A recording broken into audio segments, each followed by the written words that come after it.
Kaget tak Julian? Ya. Wah, di foto tak ha? Situ gak di Sanjung tu mak ya. Tuh Sanjung tu. Sanjung kayak tadi. Kok nyelisik kok ni kawang ya? Iya. Dah hilang soalnya kan? Orang-orang dia. Jolly. Panjang banyak lagi pak.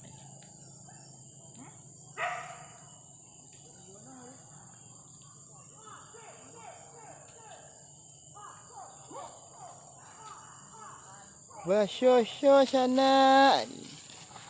Ko sana di lape 7.000 tidak nego.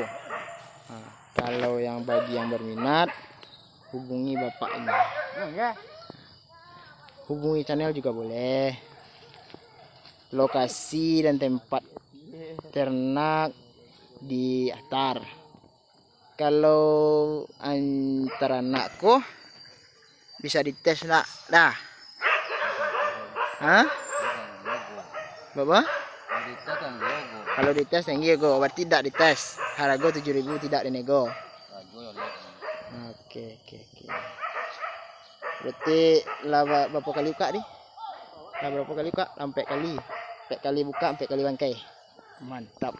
Konyo sana. Kalau ada yang nio hubungi, silakan komen di bawah. Hubungi channel. Oke, 4 kali buka, 4 kali bangkai. Konyo sana. Aku baru balik ya ke buka yang ke 4 kalinya. Sipak ka balik. Nah, sipak ke pulang ke sana. Kado di malam ni Aku modelnya sana. Kalau paham, komen-komen di bawah. Nah, aku modelnya anjing di atar, posisi di atar, anjing siap gas.